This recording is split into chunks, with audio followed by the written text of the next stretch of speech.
इस वीलॉग में मैं आप तक कुछ खबरें पहुंचाऊंगा जो इम्पॉर्टेंट हैं और कुछ नई चीज़ें मैं आपके सामने रखूंगा। नंबर एक तो जो कश्मीर में इस वक्त चल रहा है वो बहुत इंपॉर्टेंट है। इसराइल फ़लस्तीन का मामला, पाकिस्तान का रोल उसके अंदर और पाकिस्तान में जो फड्डा पड़ गया वो आपके सामने रखेंगे।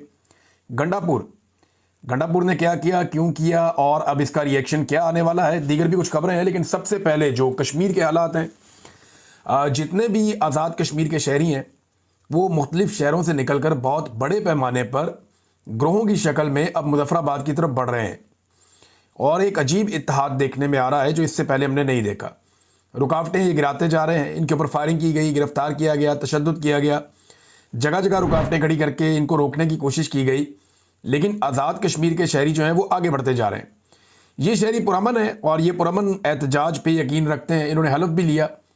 कई जगह से ऐसी वीडियोज़ आ रही हैं जहाँ पे हलफ लिया जा रहा है और ये कहा जा रहा है मुजाहिरीन से, जो वहाँ पे मकामी कायदीन है उनकी जानिब से, कि आप हमें हलफ दें कि आप पुरअमन रहेंगे, लेकिन अगर आपके ऊपर जबर और तशद्दुद होता है तो आप पीछे नहीं हटेंगे। बल्कि इसके ऊपर जो है वो अहमद फराहत साहब को मैं सुन रहा था, दीगर जो जर्नलिस्ट हैं वहाँ पे उनसे भी मेरी बात हो रही थी कि यहाँ पे एक डिफरेंस ये है कि ये जब गोली चलती है, क्योंकि 20 लोग ज़ख्मी हुए हैं जब गोली चली, उनकी लिस्ट भी आ गई है, एक नौजवान शहीद भी हो गया है, लेकिन ये वो जगह छोड़ कर नहीं गए। इन्होंने अपने ज़ख्मी उठाए और उनको अस्पतालों में ज़रूर पहुंचाया, लेकिन मौके के ऊपर जो लोग मौजूद थे वो वहाँ पे मौजूद रहे। सिक्योरिटी जो थी वहाँ पे उनको वो जगह छोड़नी पड़ी। ये एक नई सिचुएशन है। ये एहतजाज बड़े ज़ोरदार तरीके से कर रहे हैं। इनके ऊपर जो है वो सादा कपड़ों में लोगों से भी गोलियाँ चलवाई गई।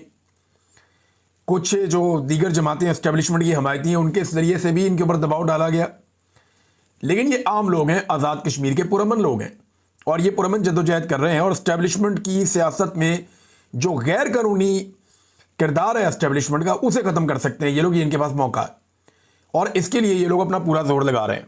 ख़वातीन और नौजवानों का एक बहुत बड़ा किरदार है। ख़वातीन जो हैं वो क्योंकि लोग बहुत बड़ी तादाद में निकले हैं तो इनके कोई स्पॉन्सर भी ऐसे नहीं है कि इनको बहुत सारा पैसा मिल जाए या इन्हें कोई स्पॉन्सर कर जाए, वहाँ देगे पक रही हो, खाने पके पकाए आ रहे हो, ये भी नहीं है। तो ये जो फैमिलीज़ हैं, जो ख़वातीन हैं, वो ये जिम्मेदारी उठाते हैं, लोगों को खाना भी मिलता है और लोग ट्रैवल करते हैं, लोग बर्दाश्त भी करते हैं। इससे पहले सर्दियों में इन लोगों ने साबित किया कि बड़ी साबित कदमी से ये बैठे रहे और उन्होंने अपने मुतालबात मनवाए। अब जो ओवरसीज़ पाकिस्तानी है उनको बड़ा इंपॉर्टेंट इसमें रोल होगा, क्योंकि देखें आज़ाद कश्मीर में बहुत सारे लोग ओवरसीज़ हैं। जो आज़ाद कश्मीर के हमारे शहरी हैं, भाई हैं, उनमें बहुत सारे ओवरसीज़ पाकिस्तानी हैं। कुछ एहतजाज का सिलसिला बाहर मुल्कों में शुरू हुआ, जिनमें ख़ास तौर पे ब्रेडफोर्ड में एक एहतजाजी मुजाहरा भी हुआ, लेकिन अभी इसने ज़ोर नहीं पकड़ा। आज़ाद कश्मीर में पूरा ज़ोर पकड़ लिया है। आज़ाद कश्मीर के जो शहरी हैं जो एहतजाज कर रहे हैं, अवामी एक्शन कमेटी के लोग, वो ये कह रहे हैं कि जो ओवरसीज़ पाकिस्तानी हैं वो अब आवाज़ उठाएं हमारे हक़ में और वो ज़ोर लगाएं, हर जगह पे जाएं, दुनिया को बताएं कि हमारे साथ क्या हो रहा है। अगर हमारे साथ यहाँ पे कोई जुल्म होता है तो इसके ऊपर पूरी दुनिया में आवाज़ उठाएं, ताकि हुकूमत के ऊपर जो है वो एक प्रेशर रहे। तो कश्मीर की सूरत हाल पे हम नज़र रखेंगे, इस पर हम बात करते रहेंगे। अब आ जाए नाज़रीन, इसराइल और फ़लस्तीन वाला मामला जो है वो कहाँ तक पहुँचा। देखिए, डोनाल्ड ट्रंप ने जो मुआहदा किया इसके ऊपर तनकीद हो रही है और लगातार तनकीद हो रही है, और ये तनकीद हुकूमत के मुखालिफिन नहीं, हुकूमत के अपने लोग भी अब कर रहे हैं। पहले ख्वाजा साद रफ़ीक को सुन लेते हैं कि ख्वाजा साद रफ़ीक ने इसके बारे में क्या कहा। ख्वाजा साद रफ़ीक ने ट्रंप का गज़ा अमन मनसूबा एक तरफा और नाकाबिले अमल करार दे दिया। इससे पहले जब ट्रंप ने यही वाला मनसूबा इमरान खान साहब के दौर में पेश किया था तो इमरान खान साहब ने इसके ऊपर अमल दरामद नहीं किया था, बल्कि उन्होंने इसे मुस्तरद किया था। उस दौर में जो अपोजिशन थी उसने भी इसके खिलाफ आवाज़ उठाई थी, यानी शहबाज शरीफ, ख्वाजा आसिफ, ये सारे। लेकिन बाद में क्या हुआ, अब जब ये हुकूमत में आ गए हैं तो ये लेट गए और ये जहां जहां सजदे कर रहे हैं ये इमरान खान की वजह से कर रहे हैं। इन्हें डर है कि इमरान खान पाकिस्तानी कौम के साथ मिलकर हमारा पटाखा बजा देगा, इसलिए एस्टेब्लिशमेंट और हुकूमत हर बात मानती है अपने गैर मुल्की आकाओं की, जो करवाना है आप हमसे करवा लें, ऐसा दिखाई दे रहा है। ख्वाजा साद रफ़ीक साहब ने कहा कि ये जो ट्रंप का अमन मनसूबा एक तरफा है, नाकाबिले अमल है और हमास को इसराइली अफवाज के सामने हथियार डालने पर मजबूर करने का एक मनसूबा है, ये उन्होंने करार दिया। इन्होंने एक्स के ऊपर अपनी एक पोस्ट लगाई है, ट्विटर के ऊपर, और अमन मनसूबे को नाकाबिले अमल करार देते हुए कहा कि यह मनसूबा सेहूनी जंगजुओं के वहशियाना हमलों को रोकने का कोई जामे तरीकाकार नहीं रखता। ये ख्वाजा साद रफ़ीक कह रहे हैं। نون لیگ کے اہم ترین رہنما.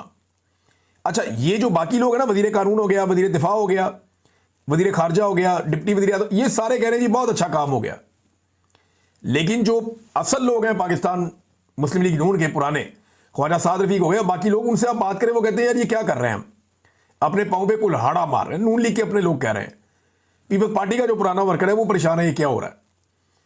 اس کے اوپر نا آسان طریقہ یہ ہے کہ قومی اسمبلی میں بحث کروائی جائے, سارے لوگ اس کے اوپر بات کریں, ہفتہ ایک اس کے اوپر بحث ہو, حکومت اپنا موقف دے, وزراء اپنا موقف دیں, اپوزیشن اپنا موقف دے, سیاسی جماعتیں باقی جو ہیں ان سب کو موقع ملے, وہ اپنی اپنی بات کریں, کیبنٹ میں رکھا جائے.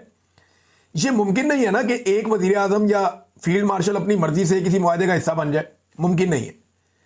کیونکہ گورنمنٹ کی جو ڈیفینیشن ہے اس میں پوری کیبنٹ ہوتی ہے, اور اتنے اہم فیصلے جو ہے وہ پارلیمان کی مرضی کے بغیر نہیں ہو سکتے. تو آپ کو پارلیمنٹ کے ساتھ چلنا ہوتا ہے, پارلیمان کو یہ فیصلہ کرنا چاہیے, عوامی منتخب نمائندوں کو یہ حق ملنا چاہیے, کسی سرکاری آفیسر کو نہیں ملنا چاہیے, وہ تو تنخواہ لے کے کام کر رہا ہے, ریٹائر ہو جائے گا پھر پینشن لیتا رہے گا. تو عوامی منتخب نمائندوں نے عوام کو جواب دینا, تو ان کو یہ موقع ملنا چاہیے. ویسے اصول تو یہ ہے. اب اس معاہدے کے اوپر جناب تنقید ہو رہی ہے, خواجہ صاحب نے کچھ اور مشورے بھی دیے ہیں کہ جناب اس کے اندر کیا کیا جانا چاہیے, لیکن انہوں نے کہا یہ قابل عمل نہیں ہے اور یک طرفہ منصوبہ ہے. ایک طرف دیکھیں ہمارے جو لیڈر ہیں وہ جو اس وقت حکومت میں موجود ہیں وہ منجن بیچ رہے ہیں کہ جناب ہم فلسطینیوں کے ساتھ بہت زور سے کھڑے ہیں, لیکن سینیٹر مشتاق جو ہیں وہ سمندر کے اندر ٹریول کر رہے ہیں اور غزہ کے بہت قریب پہنچ گئے ہیں کہ ہم اسرائیل کا جو گھیرا وہ توڑیں گے. بلکہ آخری جو انہوں نے ویڈیو بنائی انہوں نے بتایا کہ جناب ہمیں اب اسرائیلی جہاز نظر آ رہے ہیں, ان کے جو ہے فون ہیک کر لیے گئے ہیں, سائبر اٹیکس ان کے اوپر ہو رہے ہیں, ڈرونز جو ہیں وہ ان کے اوپر منڈلاتے رہتے ہیں. تو بار بار ان کو اپنے آپ کو, موسم کی سختیاں انہوں نے دیکھی ہیں. ہمت ہے ویسے مشتاق احمد صاحب کی, یہ بڑا کٹھن سفر کرتے ہوئے وہ ایک فریڈم مشن لے کر جا رہے ہیں غزہ کی جانب, اور وہ اس گھیرے کو توڑ کے اندر داخل ہونا چاہتے ہیں. اللہ تعالیٰ ان سب کی حفاظت کرے. باقی حکومتیں تو اس پہ بات کر رہی ہیں, لیکن پاکستان کی حکومت اس پہ بھی بات نہیں کر رہی, اور یہ زبانی کلامی جو ہے وہ بنے ہوئے ہیں خیر خواہ فلسطینیوں کے. اس سے پہلے فلسطینیوں کا جھنڈا جس نے بھی پاکستان میں اٹھایا, پاکستان کی ریاست نے اس کو بہت مارا. یہ گزشتہ چند سالوں کی میں آپ کو بات بتا رہا ہوں, بہت مارا. خاص طور پہ جب سے فیلڈ مارشل عاصم منیر صاحب آئے ہیں, یا جنرل باجوہ صاحب بھی تھے جب, تو انہوں نے بہت مارا. جو بھی فلسطین کا نام لے کر باہر نکلا اس کے اوپر انہوں نے اٹیک کیا. اب ناظرین ایک چیز اور ہے کہ عمران خان صاحب نے جو حمایت کی ہے, اور سوشل میڈیا سارا کا سارا یہی کہہ رہا ہے کہ عمران خان کہتے ہیں کہ 1967 سے پہلے والے فلسطین کی بات کی جائے. اب یہ جو حکمران ہے یہ اس بارے میں بات ہی نہیں کرتے.